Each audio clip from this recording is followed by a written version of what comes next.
Good evening, everybody. Welcome to Zoom at 8. It's good morning, good evening, good afternoon, wherever you are. My name is Julianne Peterson, and I am your host every Tuesday night. Have been here for 4.5 years. We have been meeting with industry experts for the last 4.5 years, and we're going to have to do something pretty special for the 5th year. I mean, we've got to make something more reasons why people need to come to Zoom at 8. So if you're new here, welcome aboard. Again, I put this together to create an ecosystem where you could find sponsors, attorneys, insurance, investors, deals. Okay, all of it can be found here. And I'm also a lender during the day. I am a broker.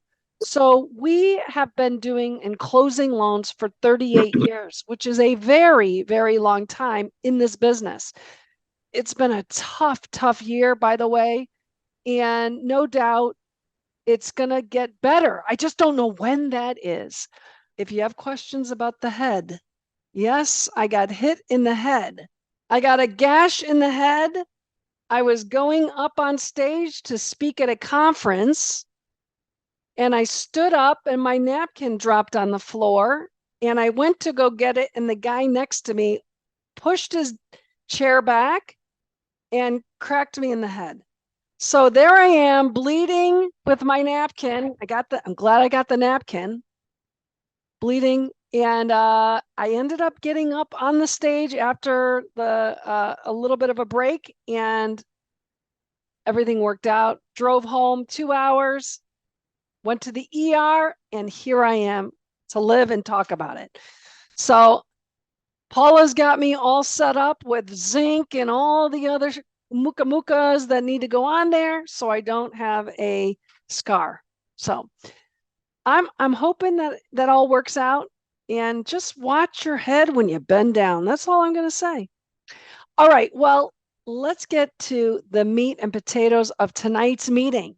It's going to be great. You guys are going to be blown away. Now, in these times when we've got high expenses, okay, we've got rent dropping, this is the time that we should be searching for ways to build the NOI, to increase the opportunity to find more money some way, right? Parking.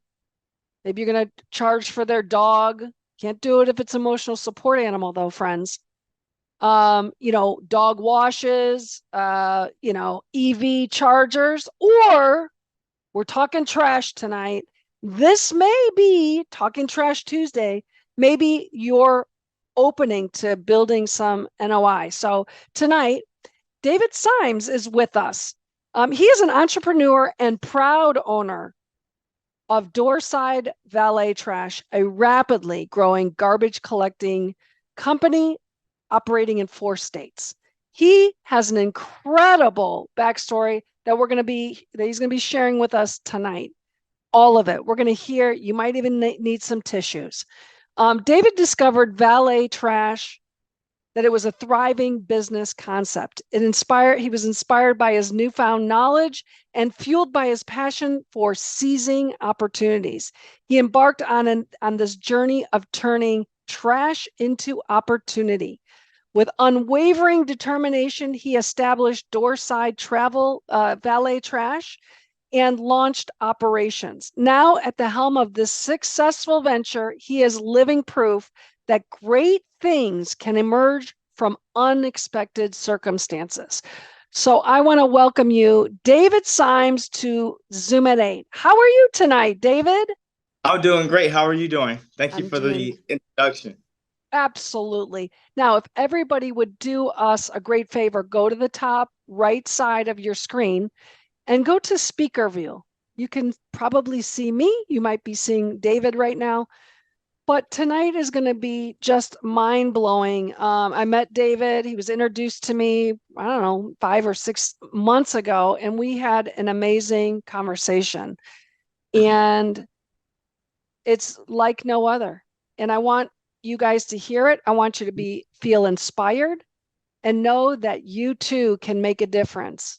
You can maybe come from a completely different set of circumstances in your life, but you can make a difference for other people. And that's what David is doing. He's grew up in a really difficult life, and he's going to share that with us. So, David, we are opening up our hearts, our minds to you tonight. Tell us where it started. I want you to talk about your childhood. I want you to talk about then the challenge that you had to the trash story, and then where you are today and how you're helping others. No problem. Thank you so much. So yes, for those who do not know me, my name is David Symes.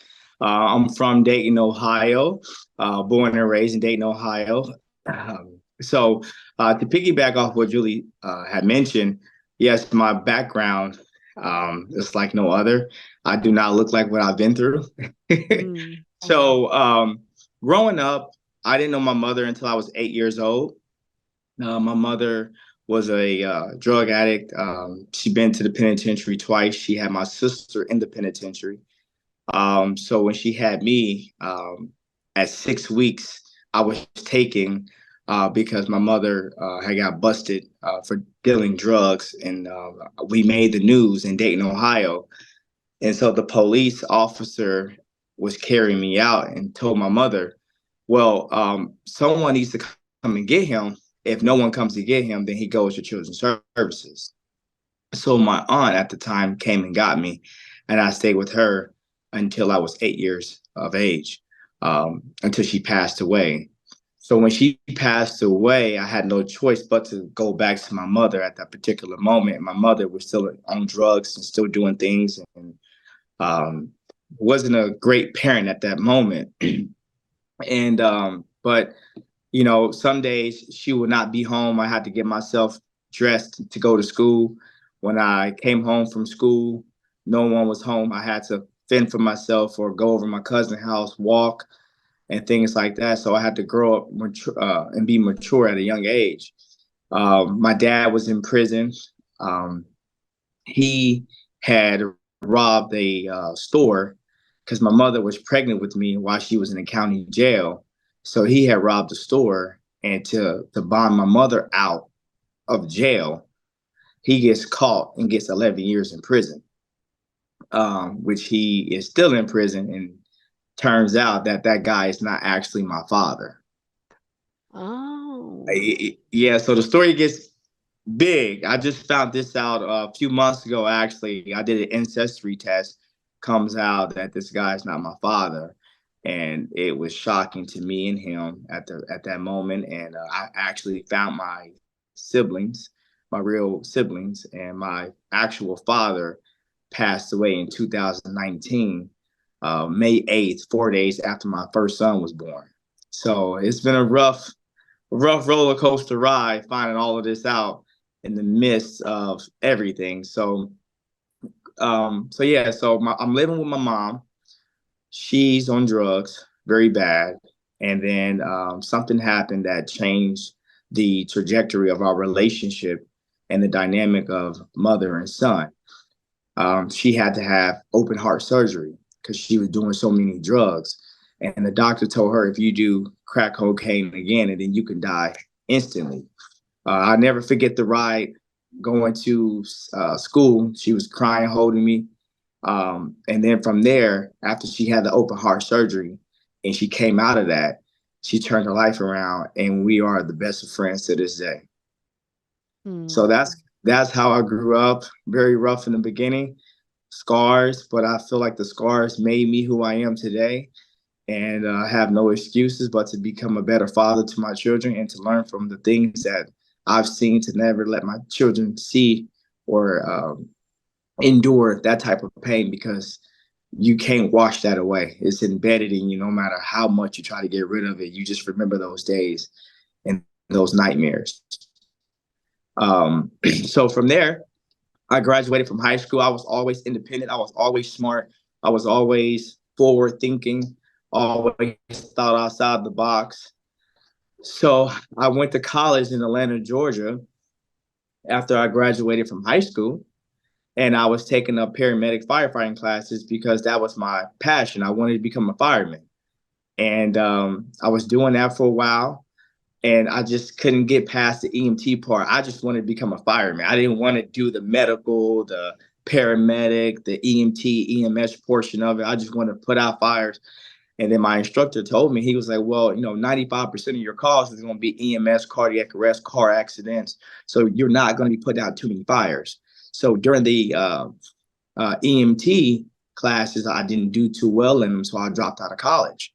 So then I started getting into sales. My first sales job was working at Wilson's Leather at Discover Mills Mall in Georgia. And I was just seasonal. Well, this is where I found that I was great in sales because I outsold the manager, the assistant manager, and my other coworkers. So they brought me on permanently and not just for seasonal. And I was crushing it every month, every week. I was out selling everybody. So this guy comes in. So Juan Lazada, I would never forget this man's name. He was my assistant manager at the time. And he was like, David, you have the look. You're a handsome young guy. And this guy was only 3 years older than me. He said, you're a handsome young man. You're a handsome guy. And you're the number one sales guy here. But you need to start reading. And I'm like, dude, I just dropped out of college. I'm not about to get back in books and read. And I'm not doing this. I'm not, no, I'm not doing it. So one day I come in to go to work. And I'm like, where's Juan? They was like, he's in the back. And so when I go in the back in the break room, I tap him on his shoulders, and he turned and he did this to me. So when I get in front of him, he has a book in his hands. So this is the first time that I'm actually seeing somebody doing something that's trying to make me do what he's doing. Seeing is believing. So when I saw that, it sparked an interest in me to like, you know what, maybe I need to start reading. So my first book that I bought was How to Fight for Your Money by David Bach. And then the second book that I bought was Kevin O'Leary, The Cold Hard Truth Between Men, Women, and Money. And I was just addicted to just reading and learning about money, business, how it works. Because when you come from nothing, the main goal is to try to turn your life around for your family and not to make the same mistakes and learn from other people's experiences, in which I've done tremendously. So that way I don't have to fall down that rabbit hole of what I've seen my mother or parents or friends or relatives go through. So I always wanted to be financially independent and to help others. But the main thing for me is to get the knowledge so that way I can pass it down to my peers and friends and family members, and most importantly, my kids. So fast forward, after I was doing Wilson's Leather, selling jackets, this guy walks in and he was like, hey, I work for AT&T. Come work for me. So I'm like, okay, I come work for you. I ended up quitting my Wilson's Leather job, and just started working at AT&T. Didn't know what this job consisted of. And they was like, it's direct sales. So I'm like, direct sales? I'm like, okay. And it was like, it's door to door. I'm like, holy, you know what? I'm like, I just quit this job. Now this is commission only. I have to go door to door selling U-verse cable. Like, what did I just do? My first week, I made $750. That is the most that I made back in that time, 2011. That is the most that I made in 1 week ever doing that. So I'm like, man, this is kind of cool. You knocking on doors, you're cold calling, you're doing things to try to set up your appointments. But that didn't last long. So during that particular time, I was at my friend's house playing a video game, and I ended up losing a bet. So when I lost the bet was, if you lose, you have to take out the trash. So I ended up losing. The compactor was way in the back, and he lived in front of the apartment complex. So when I lost the bet, I had to take out the trash, and this elderly lady was coming down the stairwell, and she said, excuse me, can you grab my trash for me? I'm in a rush. I said, no problem. So when I grab her trash bag, she tries to hand me $10. I said, no, you don't have to pay me. This is in 2011, 2010. And as I'm walking back to the compactor, cars are driving past me with trash on top of their hoods. trash inside the trunks, trash hanging outside the driver door. And at the time, I'm not thinking that this is actually a business. Fast forward, I end up moving to Austin, and I was at my friend's house, and I'm about to take out the trash. And she was like, well, you don't have to take out the trash because we have valet trash. And I'm like, what in the hell is this? And she was like, yeah, they come out 5 nights a week. They take out the trash for us and this and that. I'm like, hold on, are you serious? So I immediately called my friend. I said, bro, you would not believe that this is actually a business. So from there, that's when DoorSide was born. Um, I was working at Yodel at this particular time. So on my lunch breaks, I would cold call apartment complex. When I got off work, I would try to go to the apartments, but the managers were gone. So on my lunch breaks, I would just cold call a lot of apartments and just try to figure out how can I, get my first trash contract. I didn't know nothing about pricing. I didn't know how to price. I didn't know what to do, what to say. All I knew was I found an opportunity and I want to take advantage of it, and I failed forward. So the more that I kept learning, I kept cold calling, the more and more I kept failing forward, I was learning along the way. I was grooming myself to learning how to price it out, to learning what to offer, to differentiate myself from any other competitor that was out there at that particular time. So I ended up getting fired from that job, and I got on unemployment. So I used that time as leverage from getting the money from unemployment to really go out there and chase my dreams. So my wife at the time, when I met my wife, she was going to school uh, in Austin, and she was working at Chase Bank. So when my wife would get her school checks, she would give it to me, and we would invest it into the Austin Apartment Association. We would go to the trade shows. We would buy marketing materials, and when no one would give us an opportunity, we created a website where we can sign up the residents by themselves and created a subscription-based model where they can contact us directly to sign up for Valet Trash because we didn't have a proven track record. We didn't have a resume yet. So that way, when we knocked on your door, we can say, hey, Roscoe Greystar is using us. We didn't have that at that particular time. But what we could say was we were servicing 50 residents and we would use them as references. So we had about like 35 customers that signed up with us. We went door to door, flyer to flyer, hot as you know what, Texas heat, slanging flyers on every door, every door, every door. We were relentless. So during the time where I was working, you know how you pay for a trip, but then by the time you go on the trip, you broke. You pay for a trip in advance. So at this particular time, we paid for a trip to go on a cruise. And I had a breakdown because here I am door knocking. I'm listening to Tony Robinson. I'm listening to Les Brown. I'm listening to the ETs. I'm listening to all of these people. I'm reading these books. I'm putting positive thoughts in my head. And none of this stuff is working. And I'm like, what do I do? My wife, I cried like a baby on this cruise. I was miserable. I was just like, why isn't this working? We docked back in Galveston on that Sunday. That Monday, I get a call from who is now my mentor, who is Louis DeVito in Austin, Texas. He calls me up and was like, hey, this is Louis DeVito, and we have 2 rises downtown Austin, and we want Valet Trash. Can you meet me today? And I'm like, I'm on the phone shaking like, yeah, who is this? And, and he was like, hey, this is Louis DeVino, and I want to see if we can get your services on my property. I didn't even think to ask him where you get my information from because I was just so happy. Yeah. So I'm like, I can't meet you at 1 o'clock, but I can meet you at 1:30. He said, sure, no problem. I go down there, and he signed the contract the next day on the spot. And from there, Mark Cuban, I'll never forget what Mark Cuban said. He says, you only have to be right one time. So that was my one time that led me to get my big deal with Pinnacle that following year. So we locked in that contract in August of 2017, but I've been at it since 2015. Mm-hmm. So I didn't get my real first deal until 2016. 2017, my unemployment was running out. So when we got that deal in August of 2016, my unemployment was running out January 10th, 2017. So in December, me and my wife, we were contemplating like, should I go back to go look for a job? Should I do this? But something was in me was like, no, David, just keep doing what you're doing. We closed on one of the biggest deals that was under Pinnacle Management, which is now Cushman and Wakefield. It was for 500 units in Austin, Texas. We closed on that deal January 4th. Wow.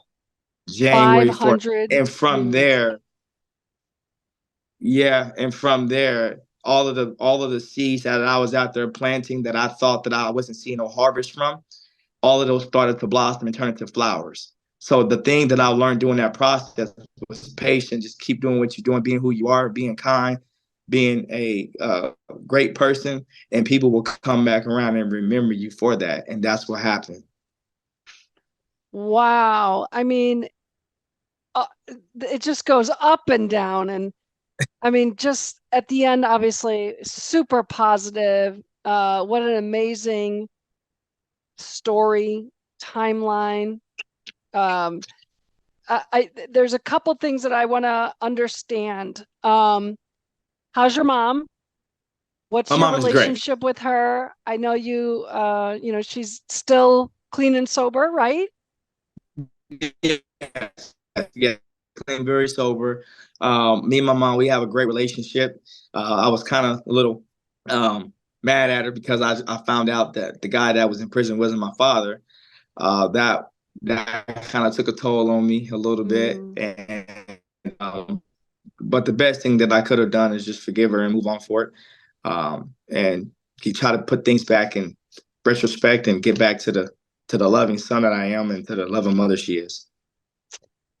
So talk to me a little bit about, because I remember you would go visit your dad that you thought was in prison. So that's new since you and I had visited. That Yeah, relationship became very strong. And yeah, you would visit him in prison. Tell us a little yes. bit about that. Yes, so 2020, 2019, me and my stepdad, we had kind of got into it to make me to go look for my real father because when I was 11 years old, when he came home from prison, he came into my life for a moment and then he just disappeared for like I would probably say 15, 16 more years. So I didn't hear from this guy until he landed back in prison and he found out where I was. So he would write me letters. So I would never like write him back or anything like that. I would just kind of like, you know what, you left me. I don't want nothing to do with you. I'm a grown man now. Hey, you know. But when I got into an argument with my stepfather, he made me feel less of a I don't know the right words to say, but we kind of exchanged some words, and it made me want to go make a relationship with my real father, with who I thought Wow. was the guy that was in prison. So I never forget February 2020 leap year on the 29th. I went to visit him in prison, and I forgave him, and for not being in my life, and that was like one of the most hardest moments in my life. And then the second one was finding out that he was my father. So, and we Yeah. built a relationship for those years. I made sure that he was taken care of while he was in prison. I tried to go see him like once a year if I could, and building that relationship with him and trying to help him out as much as I can. And yeah, What an amazing story. So let's talk about valet trash, because there's a lot of people in in my audience here that are not familiar with valet trash. So kind of unpack the services that you offer. Do you do yeah. them A, B, and C class? Is it 7 days a week? What times do you usually pick them up? Is it only trash, or do you go and pick up TVs and other large products? Tell us a little bit more about that. Okay, got you. Yeah, so valet trash is the number one voted amenity just because it is used more often than like swimming pool at an apartment complex or park or a gym. This is a convenient service for the residents, so that way they don't ever have to take out their trash and take it to the dumpster or the compactor, which maintains the beautification on the community. We service 5 nights a week, Sunday through Thursday. The start times are at 7 p.m. at night. So that way, when the residents get in the time to get their trash out, and we will be there at that particular time. We offer more than just valet trash services. We offer recycling, junk removal, trash out, spritz. And we also have trash trucks and roll offs now where we can drop off 20 yarders, 30 yarders, or 40 yarders containers. And we also can service solid waste. We also do solid waste hauling for subdivisions and manufactured homes as well, where we provide a 96-gallon carts, just like if you live in a home where you can set it out to the curb. We can come out one time a week to service you as well. Fantastic. Now, when you take on a client, do you provide the garbage cans for everybody? Yes, in yes. the on the interior. So yes, yes. Each resident will receive a can before we start services. We will also give them a collection guide to go over the rules and how the program works. We will also provide them with an event to throw a party for them. So that way we host like a Q&A. So that way they can be educated on how the program works, because the thing that we love to do is minimize complaints. So that way, if we educate the residents on the program and how it works, then when we start, it's off on a good start versus just implementing services if the property does not have it. It's always great to educate the residents first. So in your experience, do you find that it's across the board where everybody in that 500 unit complex, everybody takes advantage of it, as in you're going to pay this just like you're going to pay your water, or is it an option? What do you find? So So typically, it's not an option for the resident to opt in or opt out because it's integrated into the rent every month. So it's just like an added services included into the rent. So when they do find an apartment complex, um, typically if it's an A-class new construction, most new construction properties have this services right off the bat. It's the fastest growing business to the multifamily space, just because it helps increase the NOI for the owners, and it's a money machine. It's a money maker for the owners and the property management companies as well. Yeah, you did ask me another question. What type of classes do we service? We service A class, B class, C class, and also some D's if they're integrating and improving that property, that community, to try to get it up to a C plus or a B minus. They might want to integrate that so that way they can drive and have more income to renovate their homes and to do things to that apartment complex if they're short for cash. Yeah. So talk about, I think one of the struggles being an entrepreneur, owning your own company, you're relying on these people to show up and pick up people's garbage. I mean, you can't not show up, right? They rely on you. How have you inspired people to come work for you? Do you have really good pay? Do you have what is it that, you can, talk about that keeps your employees? Right now, it is really hard to find and keep employees. So what's your thoughts on that? How are you inspiring your employees to keep coming back? I would say the one thing that I am doing that no one else is doing is just being available. Right now I'm in DC. I'm implementing some things to my business going into 2024. I'm here visiting one of the biggest Black-owned waste management company here in DC, and I took a tour on his sites, his MRF, his recycling MRF, his landfills, everything. And I'm just seeing how the people are embracing him and how they know him and how he knows their name. Being involved with your team is more important than actually trying to grow your company and grow in sales. If I just focus on the outside and if the infrastructure is not set in place, then I fail. But if Yeah. I focus on the infrastructure and if I can maintain my people and keep them happy, pay them well, and this goes back to the properties not always trying to find the cheaper guy. And this is where vendors have to start raising their prices on the services because we can't maintain our service providers or our workers or employees or 1099 contractors, wherever you guys got servicing, if we keep providing cheap services because these companies want to cut corners. You know, my favorite analogy is when the last time have you shopped at Payless? They look around like I don't shop at Payless. Okay, well, you get what you pay for. Right. Because if I gotta charge you a cheaper rate, if I gotta go below my rate to make you happy, to make your books work, well, what if I gotta pay my guys cheap and now I gotta worry about my turnover to Sure. please you. And in the end, you might just cancel me because it's not a good fit. It's not a So partnership. it's not a partnership, Yeah. it's not a partnership. So I try to focus and make sure that my infrastructure is super tight and make sure that my managers is staying in their faces at all times, going out, helping them out, showing up, dropping off cars to them, just being spontaneous with your team because your team is the engine to the business. Mm-hmm. Your team is Yeah. the transmission. Your team is the wheels. Your team is the trunk. Your team is the gas.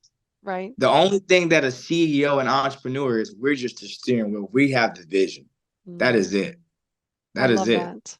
I love But that. everything else relies on other people to do other things to build your company up. So, talk to us about the breakdown for the property owner. What is the cost associated and what are they charging for the resident? I know my son lives in Florida. He has this service. He pays $25 a month. He is happy as a clam. He never has to take out the garbage. He's super happy. What does Yeah. that what does that cost the owner? So it doesn't cost the owner anything. The owner makes the money right off the bat. It costs us everything. It costs us time, money, people, trash cans, recycling, bags, everything, right? So this is the cash cow going straight to the owner's pockets as soon as they sign up for the services. They don't have to pay a dime for anything. The only thing that they have to do is sign over the contract. We handle the rest. Typically, our pricing is anywhere from $11.95 up to $15 a door, just because we offer so many other services, including junk removal, pet waste station Mm-hmm. cleanups, recycling, valet trash 5 nights a week. It just depends on the tier of package of what you're needing for your community. And if you just want basic valet trash, then it's $11.95 for us. And then whatever the owners or management companies want to charge on top of that, Yeah, all of that goes to them. that Which is I think it should huge. be the other way around. You ask me the truth. Yeah, there you go. Yeah, yeah. So you've got recycling, you've got pet station, you've got the bulk removing. What markets are you in that you're providing this service? So if any of our owners here or investors want to use your services, where would they have to look for the property to use you? So right now we're currently servicing all over Texas, from Houston, San Antonio, Austin, Dallas. We're servicing Atlanta, Georgia. We're servicing Seattle, Washington, Denver, Colorado, and we're trying to break grounds in Arizona and Florida as well. Wow. And then it's your company, just you. You don't have any partners? No partners, no equity partners, no nothing. It's just me and my wife. Amazing. I Yeah, mean, we've been just taking the stairs. Trust me, we've been taking the stairs, and we had opportunities to be bought out. Most companies offered to buy us out. We're not selling. Most companies want to buy into us. We're not. mm, We just bootstrapping it, and we're loving the process. Yes, we could be bigger than what we are, which is great. But at the same time, it all depends on your mission and why you got started. So wow, amazing. Okay, I did make it a note about crime deterrent because you guys are on the property. There was some concern about if you're going into some of these properties that are dangerous, that it actually has been you being there has really created some safety. So maybe you could talk about that. Yes, yes. This particular incident that happened in on one of our communities, there was one of my service providers out there collecting the trash. Excuse me. And there was a baby outside just crawling around at night. So he calls me and was like, "Hey, David, this is serious. It's a baby out here, and the parents nowhere to be found." I said, "Call the police ASAP. Keep your eyes on the child. Don't pick the baby up. Just kind of just monitor the baby because we don't know who's who. It's at nighttime." Yeah. And he calls the police. Police get there immediately. Thank God. And the mother was on drugs and didn't know that the baby was even out of her home. So Wow. because we were there at night doing our job, it saved that baby maybe from being kidnapped, maybe from being hit by a car, whatever the case might have been. Well, we saved that baby's life from that by us being there at night. Another incident, we saw, something happen where there was violence on the property, and we were able to contact the regional police before anything ever escalated. So we're like your eyes and ears while we're out there servicing the property too as well, where you don't really have to pay security depending on the type of property you have and you're wanting to service, but you have an extra pair of eyes and ears to maintain the community and to make sure everything is right, because my job as an owner is to make sure my guys are protected. That's my priority because I don't want anything to happen to them. And if there's an issue with them not feeling safe, then I have to address that accordingly. Yeah. Amazing. So my question is, are you starting to invest in multifamily? Yes, I have. Yes, I have. Yes, I have. And I'm fixing to invest into another deal in Bernie. We're breaking grounds there sometime next year. It was supposed to be this year, but due to the interest rates and everything what's going on, yes, I do invest into multifamily. And it's my first one was a nice one. So I got hooked. Good. I'm an LP. I'm just a limited partner. I invest. I wait 2 or 3 years, double, and re-roll it over and things like that too. Yeah. Yeah. Yeah.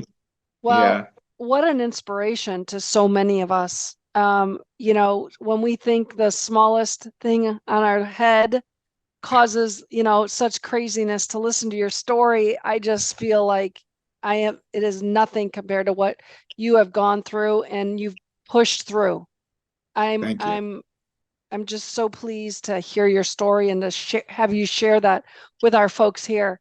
I'd like to open it up, see if there's anybody in the audience that has any questions about Valet Trash and the ability to make money. I think a lot of people overlook this.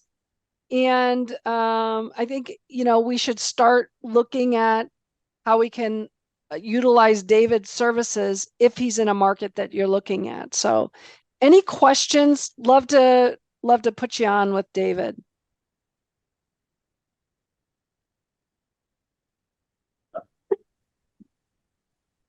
All right, Dinesh, do you have a question? Yeah. Yeah. Quick question. I don't know how the phone Yeah, is you're good. You're oriented. good like that. You're good like that. Okay. Quick question. Thank you so much for your story. It's inspiring. Thank you. What are the risks in this business? Or any safety issues your workers had? If you can elaborate on that, that will be great. The risks involved. That's a great question. The risk? Yeah, what are the risks, that your people have?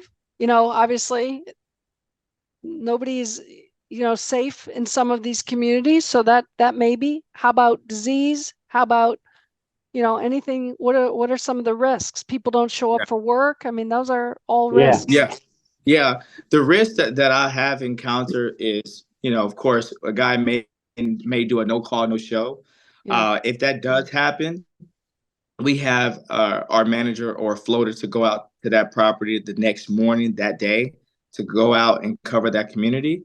If a guy do not clock in while he's on the property, that raised awareness. We implemented some technology where that raised some awareness, like, hey, this guy didn't clock in or he's not in his area. Then we need to have someone to go over there to kind of go behind him to make sure that that property got serviced. Another risk factor is some residents have needles or glass in their trash bags. So when we're taking the bags out, I've been cut. A couple other my service providers been cut before on their legs, things like that too. So other than that, I haven't had, knock on wood, I haven't had any issues where one of my service providers had got shot or stabbed or altercation with a resident or anything like that, because we have intense training. When we start a community, we do not argue with the resident. And I know sometimes when we get them violations for not following the guidelines and rules, they think that it's us that's fining them. And it's like, you have to talk to your front office. That don't have anything to do with us. So those are the little things that happen. But as far as like danger, I haven't encountered that yet, and I don't want to. Yeah. Steer clear of those. Yeah. Good. And Good all question. properties are not good properties too. I will say that, every Yes. property is not meant to have valet trash. And that's one thing that I did learn. Like, hey, even if it's an F class and you want to implement it, and if I feel like this is not safe, I won't do it. Yeah. Yeah. Yeah. You get a sense of who's going to partner with me properly, who's buying into this safety and the delivery and the NOI improvement. And yeah, I think you have to, it goes both ways, right? So who else? Anybody else have a question? Paula, you usually have a question. Always. Hi, can you hear me okay? Yeah. Yes. How are you? I would like to know about the insurance for your company, David. And by the way, your story is just phenomenal. I think God's got great plans for you. Thank you. Thank It's you so very much. very Yeah. inspirational for all the rest of us. So, what kind of insurance do you have for your company for going on premises and dealing with that? I just got out of an apartment like a year ago, so I remember Gotcha. very well. And I live in North. It was in North Austin, so very close. Are you still in Austin? Yes, yes. I live in Indiana. Dallas, but I do service in Austin too. Okay. Yeah. Yes, Yes. yes. So we carry general liability, we carry auto, we carry umbrella insurance. We're very insured to the T, because in order to even service the community, we have to have millions of dollars of coverage with real page, with conservice, with what's the other ones we have to get in with, real page, conservice, uh, uh, uh, net vendor cafe. Vendor Cafe. Sorry, I was on mute. Yeah, vendor cafe. So we have to have coverage in order for us to be even an approved vendor to service certain communities. Okay, vendor cafe, rent cafe, and what else was the third one? Compliance depot. Compliance depot. These Yeah. names. Yeah. What happens, David, if somebody doesn't show up? I mean, you guys, I mean, this happened before, of course, in apartments. People don't show up, and you're like, okay, we can probably, do with it for a day, maybe two, but after the third day, it starts to pile up and smell. So, as a tenant, we would like, okay, now it's time for us just to go take it in our car, or, Yeah. till the office gets it together, because, we don't have time to go talk to them. Sorry. We were busy. We're busy. We have a life. So we would just take care of it.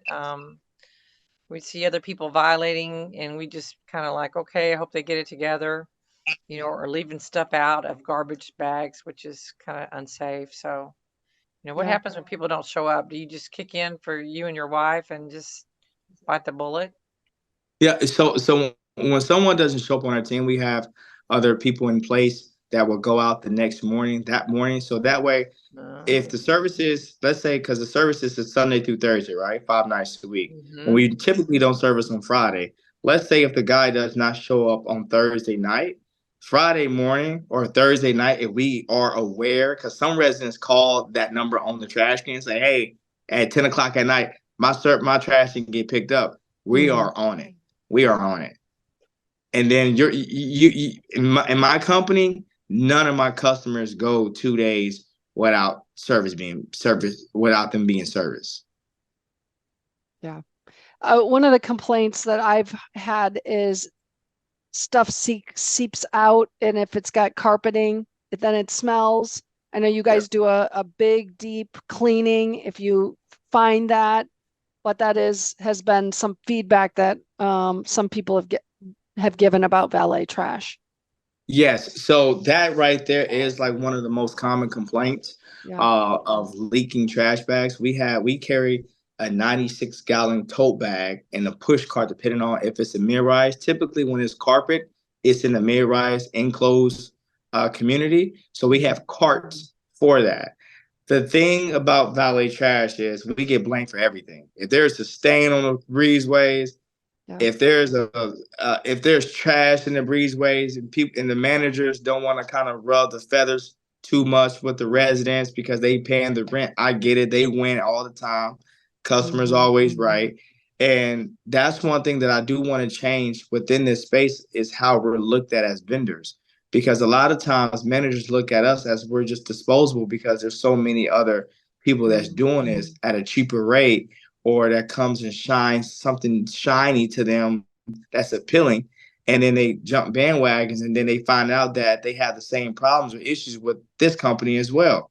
So we have to have a real partnership when we go into business together to understand that, yes, there will be issues, there will be mistakes, but how do we handle that and how do we communicate when things comes up like that? Are we just going to get a divorce? Or are we going to try to counsel this thing? Or are we going to work this out? Or are we going to try to dive into to see even if it's your residents that's doing this? Because this has happened to me too.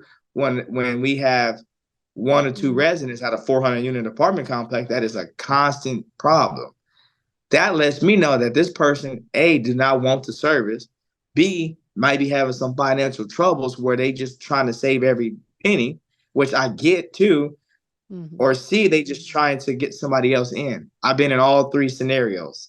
So, and that's why documentation beats conversation. And when we do have that type of resident that always complains about everything, we flag them day in, night out. We flag that unit. So that way we beat them to the punch and send it to the manager to say, hey, here's the before and after of this photo. Yeah. Yeah. So, David, if somebody wanted to learn more about your services, want to send you business, how would they go about doing that? They can go and they can email me at david@doorsidevalet.com, or they can go on our website, doorsidevalet.com, or they can even give me a call. I'm an in-person guy, phone conversation guy, Zoom guy. Email is okay, but I'd rather meet with you if you're serious. You put a face with the name, handshake, eye contact. That's just what I love.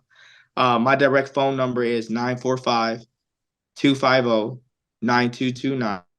945-250-9229. You can text me, call me. We can set something up to talk trash. And I would love to partner with each and every one of you guys. How fantastic. You know what I loved most is that your statement that said you put a bunch of seeds out and then it started to grow. And clearly your farm is growing successfully. And I just want to thank you for bringing awareness to us and sharing your story. It's so inspirational to so many of us that may have not known someone like you that has really come through and been able to create such a positive lifestyle and inspiring and impacting so many people. So I want to thank you for that. Thank you. No, thank you for having me, Julie. And you are an inspiration to what you're doing for the community and highlighting small businesses and other people that's trying to make a name for themselves and using your platform to give to others. That is amazing. This is where it starts for small businesses to grow, to expand, and to be heard. So thank you for having me. And we're working on a few things. One thing I do want to let you guys know, if you do own an apartment complex, what is fixing to come? Composting is coming. Oh. Composting is coming at a fast pace. Austin just mandated it. Austin mandated it a few years ago for homes, but it's coming into the multifamily space. California is doing it. Austin just mandated that multifamily apartment complex have to do composting. Dallas is fixing to mandate composting next year, and it has to be implemented by 2025. We are leading up to a zero waste world. It is coming faster than anyone can think of. And recycling, I want to ask you guys a question too. Is everything trash or is everything recyclable? Oh, that's a good question. I think everything. Go ahead. Everything is trash. No. Yeah. Oh, most things are recyclable. Everything is recyclable. 95% of things are recyclable. Yes. Yeah. So when you implement recycling and composting, that is fixing to merge like crazy in this world, that will create a waste-free world. And this is the initiative that everyone is pushing. Japan is onto it already. Yep. Germany is onto it already. And so now that's why they're starting slowly to implement composting, but eventually composting will be mandated for multifamily space. That is huge. This is where and this is where the educational part comes into play, because now we have to start educating the residents on how to compost, on how to recycle. And the things that I'm sitting here strategizing with right now is, how do we do this? How do we educate? And I think the USA is full of us just consuming a lot. So we're going to have to start minimizing the cans, maybe even take some of the dumpsters and roll off the property. You have to take away the big things so that way we can start maximizing the small things and the potential on composting and recycling. Just don't take away my plastic straws. I can't stand the paper straws.